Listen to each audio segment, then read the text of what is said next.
Hello, hope you're having an awesome day today. Today I want to talk to you about one of my favorite writers, Michael Moorcock. Just absolutely love him to death. I've already written about him twice in two of my reviews about some different analysis of fantasy and such. This is actually going to be my first review of one of his books. He's written a ton of books and such. I've mentioned to him twice. Once was he made my list for the top 10 fantasy works of all time. I gave him a very high ranking. You can click out the link to that below. He also made my list as one of the 4 pillars that sort of influenced modern fantasy and all modern fantasy stories that are come along since, whether it's a video game, whether it's a novel, whether it's a short story, whatever that media looks like, all of those have been influenced by these 4 pillars. One of those pillars is Michael Moorcock, and I talk about you a whole lot in that sort of an analysis too. Again, you can check that out. I'll have a separate link for that analysis too in the comments below. Feel free to take a look at those for the context. Michael Moorcock is not a normal writer.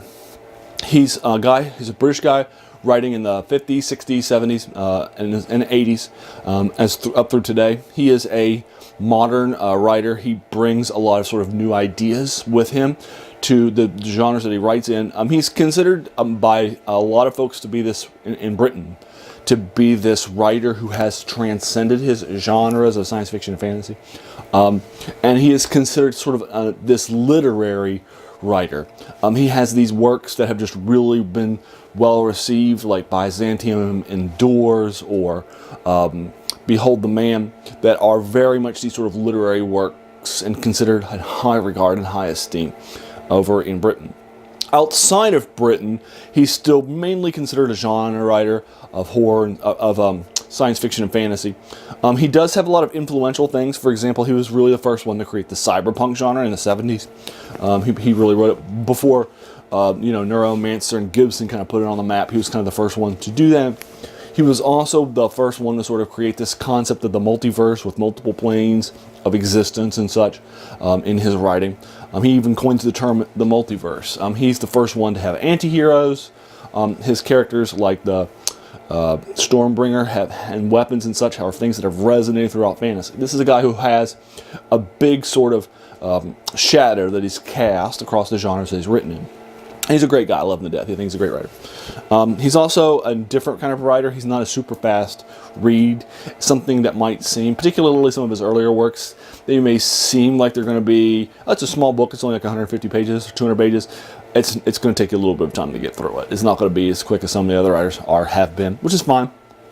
So today what I want to do is take a look at one of the books that he wrote a little bit later after he got famous. It's a book that I think helps to show his literary credentials. If you're familiar with it, if you haven't heard of it, this book is called the War Hound and the World's Pain. He wrote it in 1981. My copy of it is in this Von Beck omnibus series as part of his sort of going back and looking at his works and so forth. He has this omnibus series from White Wolf Publishing that he had that basically put almost all of his Eternal Champion work into various volumes. The Eternal Champion concept that Moorcock creates is that all these different heroes on these different planes and these different stories that he writes are all interconnected by having the same hero. And that hero is the Eternal Champion. And the Eternal Champion, no matter what planes he's on or so forth, are going to tend to have the same enemies. Like Duke Ariok, one of the main bad guys from the Chaos that he'll oftentimes find himself going up against. Sometimes he'll actually find himself in league with him too. It's kind of interesting. But Ariok is one of those, and there are a lot of these sort of Chaos Law people that are sort of combating themselves across his various planes. But there are these consistencies, and one of those consistencies is that every single one of his stories has the Eternal Champion as its protagonist. What you're going to see now is an Eternal Champion on Earth in this sort of book. Now, what he does in the book, The War Hound at the World's Pain, what he does is he writes in 81. It's set in the late 1600s, right after the 30 Years' War has been completed itself. And its main character is Ulrich von Beck. Ulrich is a mercenary, a freethinker. He's not a nice guy. He's done a lot of dark things, and he knows that he has lost his soul. He's done so many nasty things that he had, and he's not redeemed, and has not been redeemed, and he understands that. He doesn't like it, but he understands it. Now that he's getting older, he's starting to regret his decisions, killing people, torturing people, those sorts of things, during the 30 Years' War for pay. But he was very good at his job. He earned the name the War Hound. Well, he finds himself at a castle owned by Lucifer, and Lucifer arrives and talks to him, and they have a conversation. And basically what Lucifer wants him to do is to set out on a quest to find the Holy Grail. What Lucifer is wanting to do is he wants to redeem himself to God, and this is his redemptive act. In addition to him redeeming himself by having Von Beck go out there and find the Holy Grail, also Von Beck will also redeem his soul too. So Von Beck is not only helping Satan be redeemed with God, but also to help Von Beck be redeemed himself too.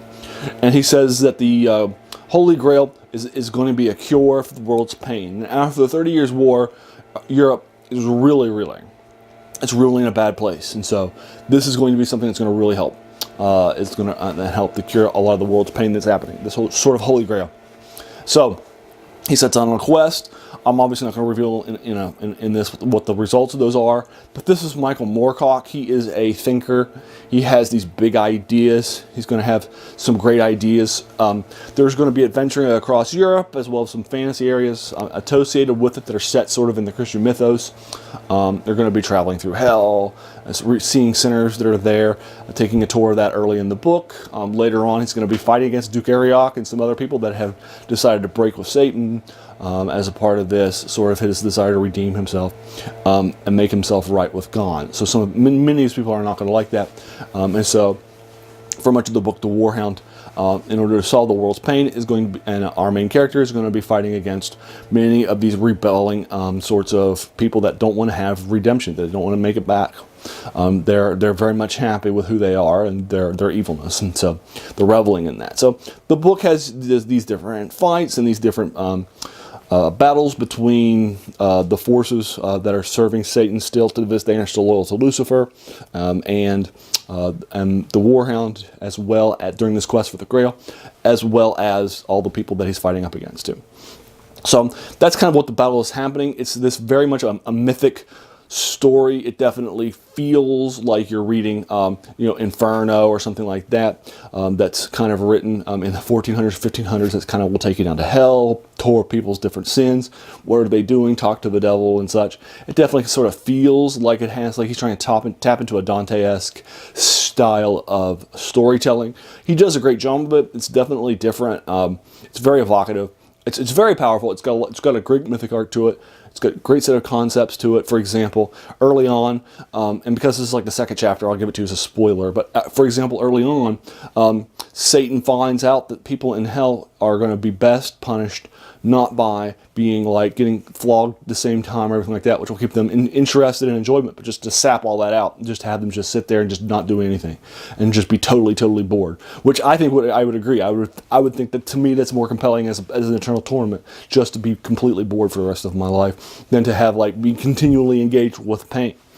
So he has these sorts of little almost revelatory type of tortures and punishments and such in hell, which I think are very different and yet incredibly compelling.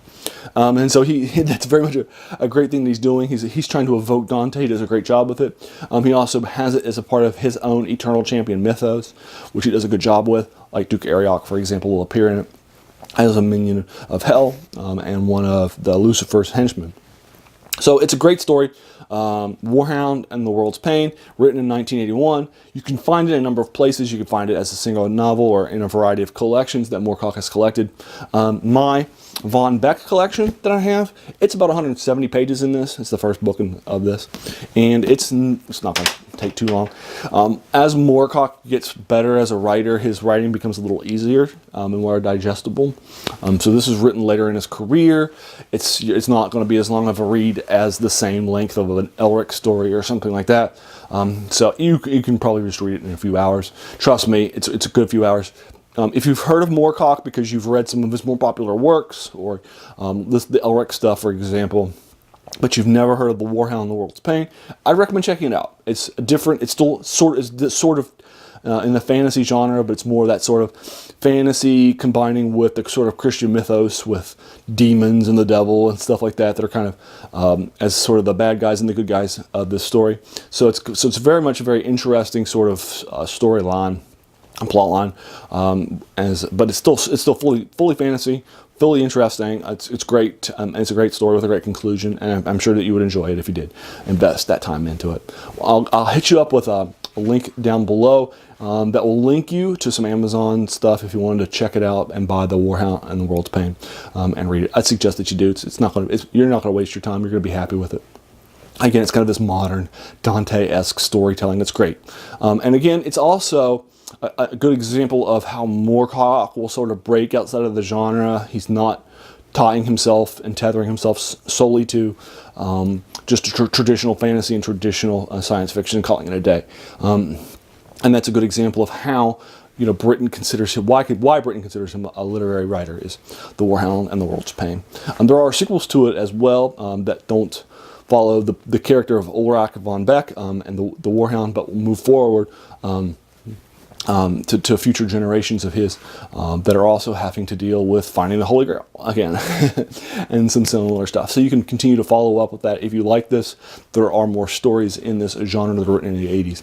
But again, 1981, War Hound and the World's Pain by Michael Moorcock. If you've read it, or if you've got any comments about it, let me know what you thought. Did you think it was as great as I did? Let me know. I think it's a good Michael Moorcock story to lead off with because it's not related to an Elric series or the Hawkmoon series or anything like that, the Corm series. It's not a hardcore, heavy Eternal Champion sort of storyline. It's just a fun, interesting sort of thing that you can just read on your own and then go back to whatever you're reading. And it's also good because if you've not read anything else of Moorcock's outside of his big name works, this is a really good novel. In fact, it's one of my favorite novels he wrote. So, War Hound and the World's Pain, check it out. Let me know what you thought. If you enjoyed this video, hey, thank you. First of all, thank you so much for watching it and going all the way here to the end, about 14, 15 minutes in. I really appreciate it. Taking some time out of your day. You know, we all have busy lives, so I thank you so much for that. But if you liked it, feel free to hit that subscribe button over there. There's going to be so much more content to follow, and you're definitely going to want to make sure that you keep in touch with it. The goal of this channel is to unlock these sort of treasures that are in the fantasy, horror, and science fiction genres that a lot of people may not have heard of, which is why 1981's War Hound and the World's Pain is a great example of such a story. Let me know what you thought about it. And once again, thank you so much for your day.